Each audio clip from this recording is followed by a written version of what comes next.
ইয়া রাসূলুল্লাহ, ইয়া হাবিবাল্লাহ, ওগো আল্লাহর নবী, আমার তো বিয়ে করতে মনে চায়। নবী গো, আমি যে বিয়ে করব, আমার তো কোনো মাল সম্পদ, অর্থ সম্পদ কিছুই নাই। ইয়া রাসূলুল্লাহ, আমার মনে চায়, কিন্তু আমি হলাম মদিনার ভিতরে সবচাইতে খাটো এবং কালো সাহাবী। মদিনার ভিতরে আমি সবচাইতে গরিব সাহাবী। আমার মতো গরিব সাহাবী এই মদিনার ভিতরে আর নাই। ইয়া রাসূলুল্লাহ, ইয়া হাবিবাল্লাহ, যদি আপনি কারো কাছে আমার ব্যাপারে প্রস্তাব পাঠান, তাহলে আমার মনে হয় সে ফিরিয়ে দিবে। আল্লাহর নবী বলেন, আজকে মজলিসে আমি সেই সাহাবীটাকে দেখতেছি না। আল্লাহর রাসূল একটা পত্র লিখে পাঠাইলেন সেই সাহাবীর বাড়িতে। ওই সাহাবীর একটা মেয়ে আছে, অনেক সুন্দর। যেই মেয়ের ব্যাপারে টাইটেল দেওয়া হয়েছে হুরে মাদিনা, মদিনার হুর, মদিনার সবচাইতে সুন্দর মেয়ে। আল্লাহর নবী পাত্র লিখে পাঠাইলেন। আল্লাহর রাসূল বলে দিলেন, এই পত্রটা আমার সাহাবীর খাতে দিয়ে বলবা আল্লাহর রাসূল পাঠাইছে। মেয়ের বাবার কাছে চিঠি লিখে, পত্র লিখে পাঠিয়ে দিলেন।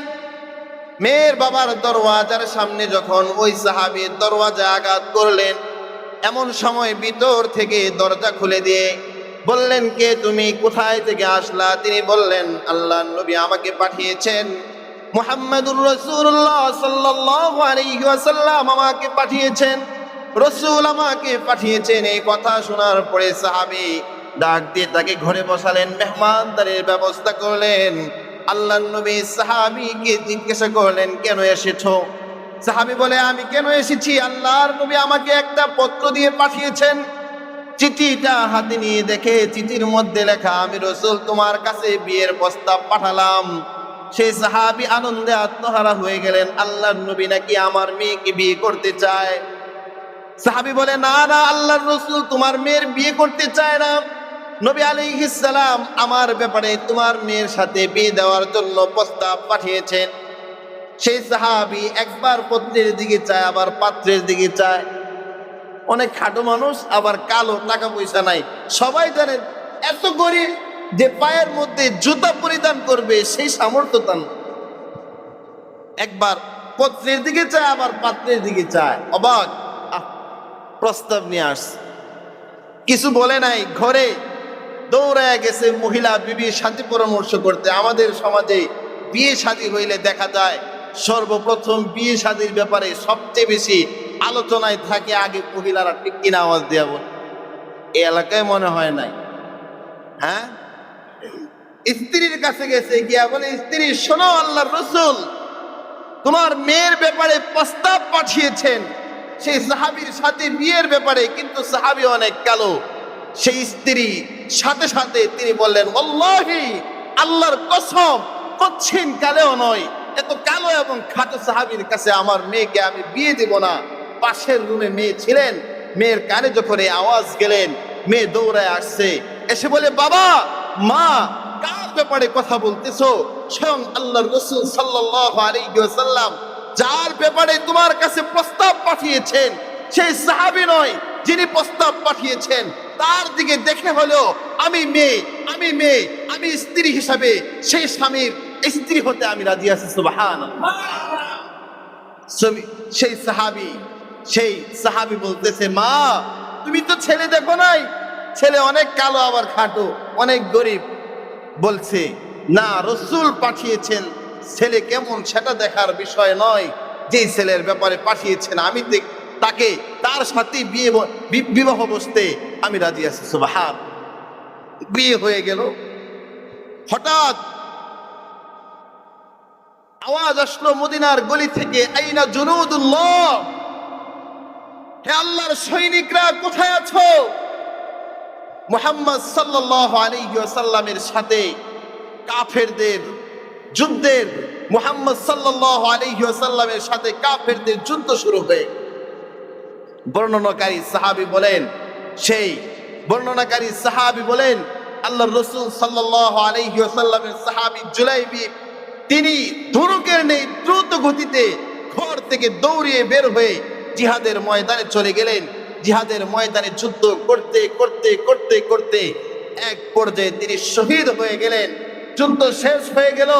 সাহাবায়ে কেরামকে আল্লাহর রাসূল বললেন, আমার সাহাবীদের মধ্যে যারা শহীদ হয়েছে তাদের লাশ আমার সামনে পেশ করো।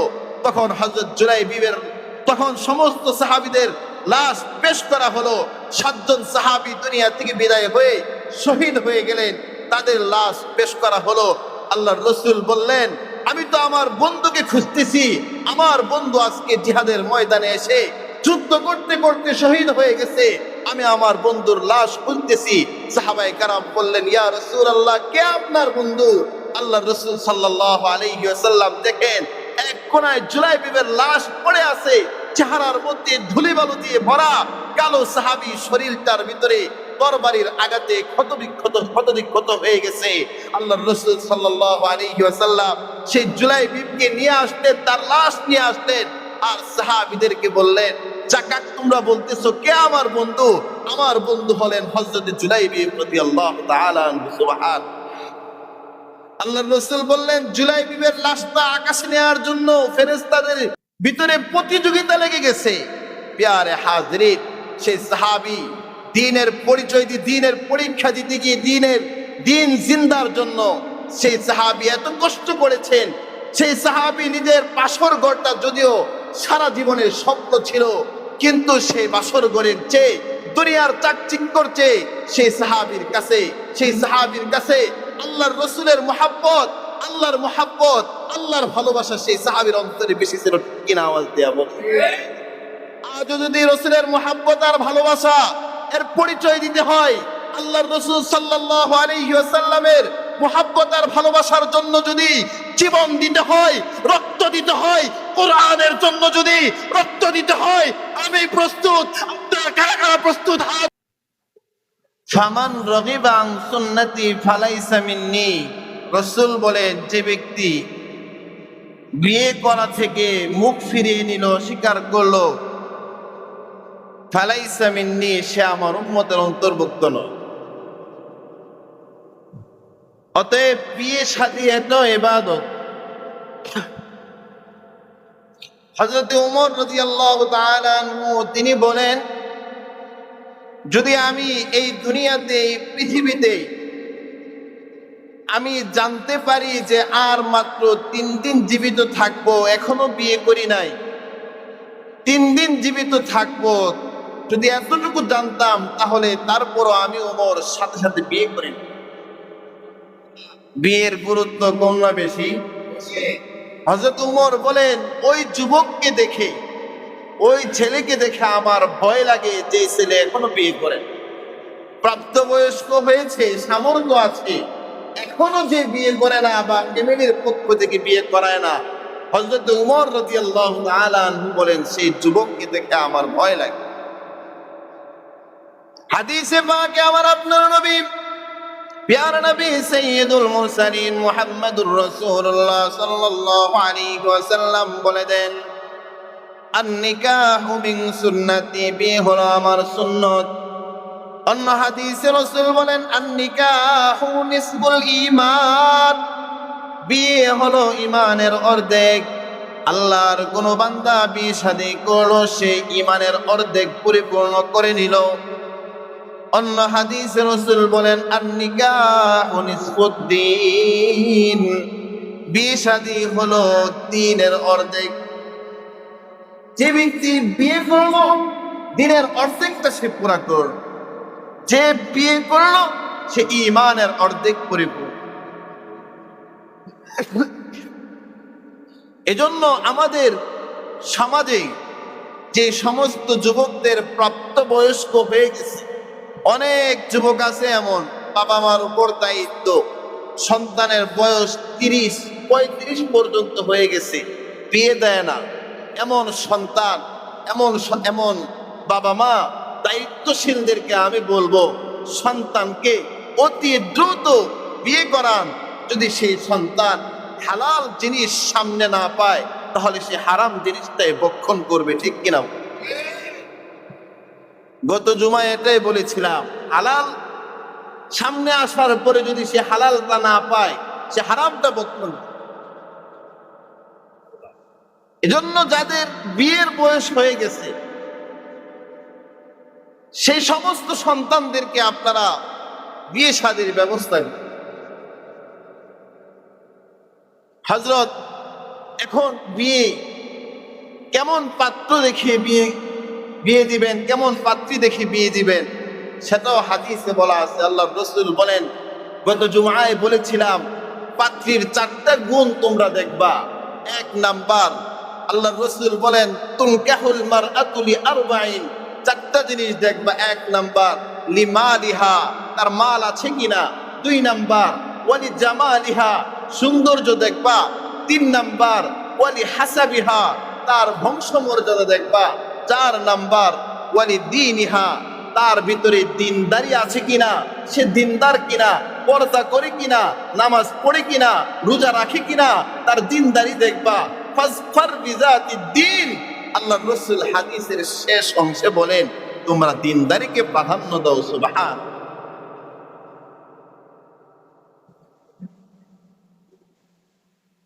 হযরত আব্দুল্লাহ ইবনে মুবারক রাহমাতুল্লাহি আলাইহি পৃথিবীর যুগ শ্রেষ্ঠ মুহাদ্দিস, পৃথিবীর অনেক বড় আলেম আব্দুল্লাহ ইবনে মুবারক রাহমাতুল্লাহি আলাইহি, পৃথিবী বিখ্যাত এক আলেমের নাম আব্দুল্লাহ ইবনে মুবারক রাহমাতুল্লাহি আলাইহি। এর সাথে যদি আপনি কোনো গুণাগুণ উল্লেখ করতে যান, নবী এবং সাহাবী বাদে সমস্ত গুণাগুণ তার ভিতরে ছিল, সমস্ত গুণাগুণ তার মধ্যে উল্লেখ করা সম্ভব। সে আব্দুল্লাহ ইবনে মুবারক রাহমাতুল্লাহি আলাইহি এর বাবা এক বাগানে, আঙ্গুরের বাগানে কাজ করতেন। সেই বাগানে কাজ করে বাগানের মালিক একদিন বাগানে প্রবেশ করে আব্দুল্লাহ ইবনে মুবারক রাহমাতুল্লাহি আলাইহি এর বাবা মুবারকের সাথে দেখা। বলতেছে, আমি তো অনেক পেরেশানিতে আছি। সে বাগানের দারোয়ান বলে, কি পেরেশানিতে আছে? আমার মেয়ের বিয়ের বয়স হয়ে গেছে, এমপি, মন্ত্রী, বাদশাহ, রাজা, তাদের পক্ষ থেকে অনেক বিয়ের প্রস্তাব আসতেছে, কি করব? এটা নিয়ে খুব পেরেশানিতে আছে। আব্দুল্লাহ ইবনে মুবারক রাহমাতুল্লাহি আলাইহি তখন একটা কথা বলেছিলেন। মুবারক রাহমাতুল্লাহি আলাইহি তিনি বলেছেন, এটা তো মালিক, আপনি এই বিষয়টা খুব সহজ।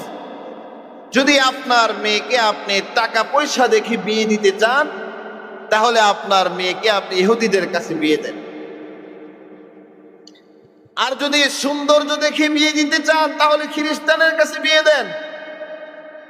আর যদি চিন্তা করেন আপনার মেয়েকে আপনি দিনদার পাত্র দেখে, দিনদার ছেলে দেখে বিয়ে দিবেন, তাহলে মুসলমান, আল্লাহর খাঁটি বান্দা, রাসূলের খাঁটি আশিক এমন কোন মানুষের কাছে আপনার মেয়েকে বিয়ে দিয়ে দেন। সেই বাগানের মালিক তার বাগানের দারোয়ানকে, মুবারককে ধরে নিয়ে বাড়িতে গেলেন, গিয়ে বললেন, আমার মেয়েকে আমি তোমার কাছে বিয়ে দিয়ে দিলাম। সুবহানাল্লাহ, তোমার কাছে আমার মেয়েকে বিয়ে দিয়ে দিলাম। সেই আব্দুল্লাহ ইবনে মুবারক রাহমাতুল্লাহি আলাইহি, মুবারক রাহমাতুল্লাহি আলাইহি বিয়ে করলেন। বিয়ে করার পরে যে সন্তান হলেন, সেই সন্তানের নাম হলো জগৎ বিখ্যাত মুহাদ্দিস, জগৎ বিখ্যাত আলেম আব্দুল্লাহ ইবনে মুবারক রাহমাতুল্লাহি আলাইহি। সুবহানাল্লাহ। এজন্য মা বোনদের পেট, সেটা হলো একটা খনি।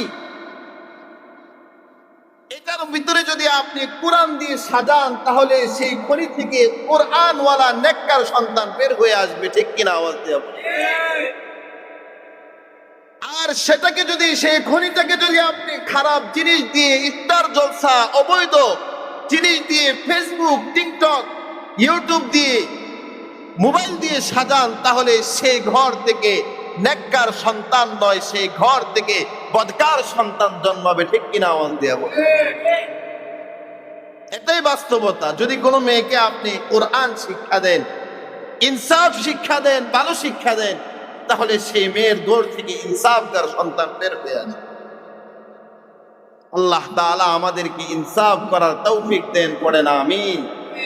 প্যারে হাজিরিন, এজন্য দিনদার দেখে বিয়ে দাও। ছেলের মাল আছে কিনা, অর্থ আছে কিনা, ছেলে চলতে পারে কিনা সেটা নয়। এই ছেলের কাছে বিয়ে দিলে আমার মেয়ে শান্তিতে থাকবে কিনা, এই ছেলের কাছে বিয়ে দিলে আমার মেয়ে শান্তিতে থাকবে কিনা, আমার মেয়ে ইবাদত আমল আখলাক করার সুযোগ পাবে কিনা সেটা দেখ।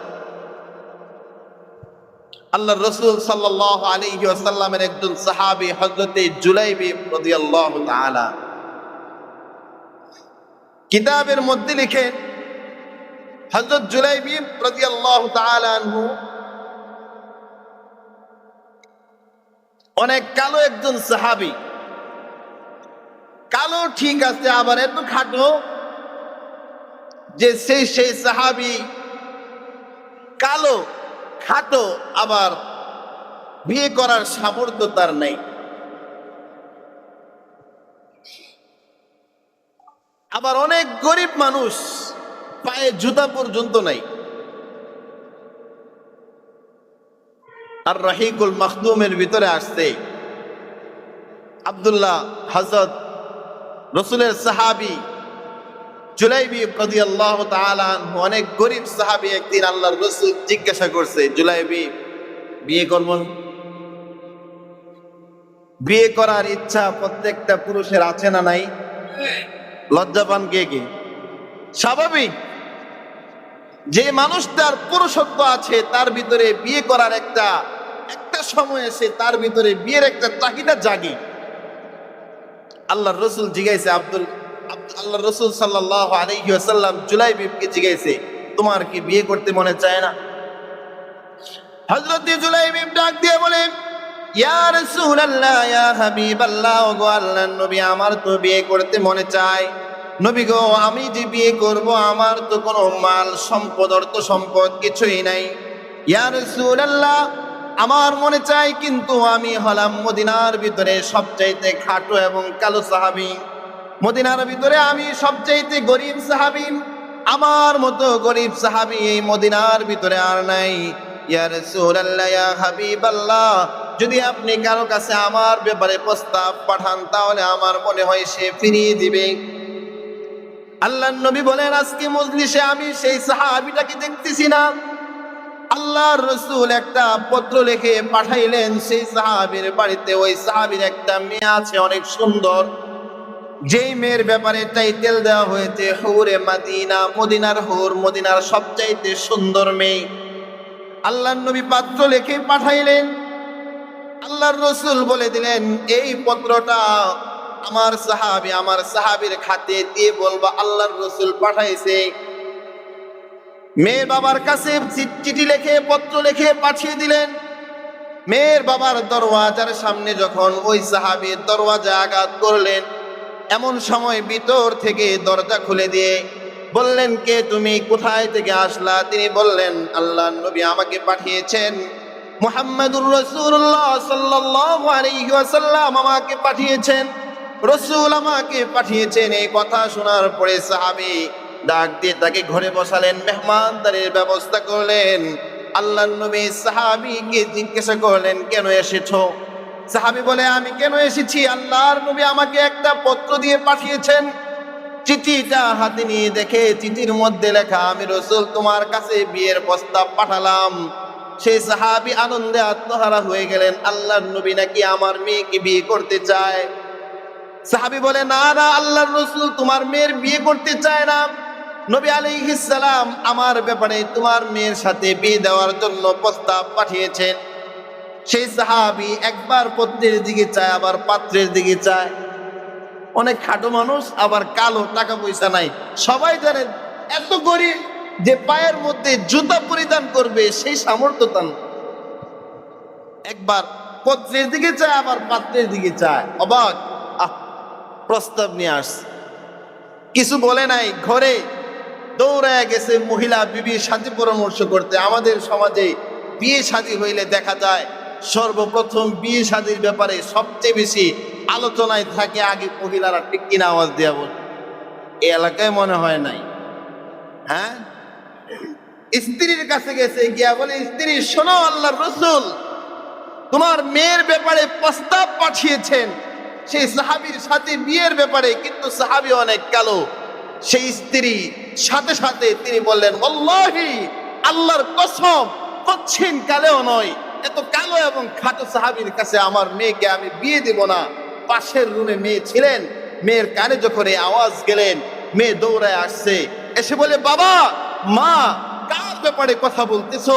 স্বয়ং আল্লাহর রাসূল সাল্লাল্লাহু আলাইহি ওয়াসাল্লাম যার ব্যাপারে তোমার কাছে প্রস্তাব পাঠিয়েছেন সেই সাহাবী নয়, যিনি প্রস্তাব পাঠিয়েছেন তার দিকে দেখে হলো আমি মেয়ে, আমি স্ত্রী হিসাবে সেই স্বামীর স্ত্রী হতে আমি রাজি আছি। সুবহানাল্লাহ।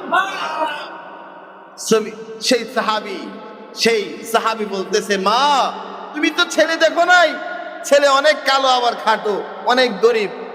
বলছে, না, রাসূল পাঠিয়েছেন, ছেলে কেমন সেটা দেখার বিষয় নয়, যে ছেলের ব্যাপারে পাঠিয়েছেন আমি তাকে, তার সাথে বিবাহ বসতে আমি রাজি আছি। সুবহান। বিয়ে হয়ে গেল। হঠাৎ আওয়াজ আসলো মদিনার গলি থেকে, আইনা জুনুদুল্লাহ, হে আল্লাহর সৈনিকরা, কোথায় আছো? মুহাম্মদ সাল্লাল্লাহু আলাইহি ওয়াসাল্লামের সাথে কাফেরদের যুদ্ধের, মুহাম্মদ সাল্লাল্লাহু আলাইহি ওয়াসাল্লামের সাথে কাফেরদের যুদ্ধ শুরু হয়ে, বর্ণনাকারী সাহাবী বলেন আল্লাহর রাসূল সাল্লাল্লাহু আলাইহি ওয়াসাল্লামের সাহাবী জুলাইবি, তিনি ধনুকের নেই দ্রুত গতিতে ঘর থেকে দৌড়িয়ে বের হয়ে জিহাদের ময়দানে চলে গেলেন। জিহাদের ময়দানে যুদ্ধ করতে করতে করতে করতে এক পর্যায়ে তিনি শহীদ হয়ে গেলেন। যুদ্ধ শেষ হয়ে গেল। সাহাবায়ে কেরামকে আল্লাহর রাসূল বললেন, আমার সাহাবীদের মধ্যে যারা শহীদ হয়েছে তাদের লাশ আমার সামনে পেশ করো। তখন হযরত জুলাইবিবের, তখন সমস্ত সাহাবীদের লাশ পেশ করা হলো। 7 জন সাহাবী দুনিয়া থেকে বিদায় হয়ে শহীদ হয়ে গেলেন, তাদের লাশ পেশ করা হলো। আল্লাহর রাসূল বললেন, আমি তো আমার বন্ধুকে খুঁজতেছি, আমার বন্ধু আজকে জিহাদের ময়দানে এসে যুদ্ধ করতে করতে শহীদ হয়ে গেছে, আমি আমার বন্ধুর লাশ খুঁজতেছি। সাহাবায়ে কেরাম বললেন, ইয়া রাসূলুল্লাহ, কে আপনার বন্ধু? আল্লাহর রাসূল সাল্লাল্লাহু আলাইহি ওয়াসাল্লাম দেখেন এক কোনায় জুলাইবিবের লাশ পড়ে আছে, চেহারার মধ্যে ধুলিবালু দিয়ে ভরা। কালো সাহাবী শরীরটার ভিতরে তরবারির আঘাতে ক্ষতবিক্ষত হয়ে গেছে। আল্লাহর রাসূল সাল্লাল্লাহু আলাইহি ওয়াসাল্লাম সেই জুলাইবিবকে নিয়ে আসলেন, তার লাশ নিয়ে আসলেন, আর সাহাবীদেরকে বললেন, যাকাক তোমরা বলতেছো কে আমার বন্ধু? আমার বন্ধু হলেন হযরত জুলাইবিব রাদিয়াল্লাহু তাআলা আনহু। সুবহান। আল্লাহর রাসূল বললেন, জুলাইবিবের লাশটা আকাশে নেওয়ার জন্য ফেরেশতাদের ভিতরে প্রতিযোগিতা লেগে গেছে। প্যারে হাজরিন, সেই সাহাবী দ্বীনের পরিচয় দিয়ে, দ্বীনের পরীক্ষা দিতে গিয়ে দ্বীন জিন্দার জন্য সেই সাহাবী এত কষ্ট করেছেন। সেই সাহাবী নিজের বাসর ঘরটা যদিও সারা জীবনের স্বপ্ন ছিল, কিন্তু সেই বাসর ঘরের চেয়ে, দুনিয়ার চাকচিক্যর চেয়ে সেই সাহাবীর কাছে আল্লাহর রাসূলের মুহাব্বত, আল্লাহর ভালোবাসা সেই সাহাবীর অন্তরে বেশি ছিল। কিনা আওয়াজ দেয়া বলে। আজও যদি রাসূলের মুহাব্বত আর ভালোবাসা এর পরিচয় দিতে হয়, আল্লাহর রাসূল সাল্লাল্লাহু আলাইহি ওয়াসাল্লামের মুহাব্বত আর ভালোবাসার জন্য যদি জীবন দিতে হয়, রক্ত দিতে হয়, কোরআনের জন্য যদি রক্ত দিতে হয়, আমি প্রস্তুত। আপনার কারা কারা প্রস্তুত? হাত উঠিয়ে দেখান। আল্লাহ আমাদেরকে কবুল করেন, পড়েন আমিন। প্যারে হাজরিন, আল্লাহর রাসূলের সাহাবী ইসলামের জন্য, কোরআনের জন্য জীবন দিয়েছেন। আল্লাহর রাসূল বলেন, সেই সাহাবী আমার বন্ধু। আল্লাহর রাসূল সাল্লাল্লাহু আলাইহি ওয়াসাল্লাম ছিলেন মানবতার নবী। আল্লাহর রাসূল সাল্লাল্লাহু আলাইহি ওয়াসাল্লাম ছিলেন গরিব দুঃখী অসহায়দের নবী। আল্লাহর রাসূল গরিব দুঃখীদের অবস্থা বুঝতেন। হযরত জুলাইবিব রাদিয়াল্লাহু তাআলা আনহুর বিয়ের ব্যবস্থা করলেন। সেই সাহাবীর ব্যাপারে, সেই সাহাবীকে আল্লাহর রাসূল, সেই সাহাবী ছিলেন দিনদার। সাহাবায়ে কেরাম রিদওয়ানুল্লাহি তাআলা আলাইহিম আজমাইন নিজের মেয়ের বিয়ের জন্য, নিজের সন্তান ছেলের বিয়ের জন্য দিনদার পাত্রপাত্রী খুঁজতেন। আজকাল আমাদের সমাজে দিনদার পাত্রপাত্রীর খবর নাই।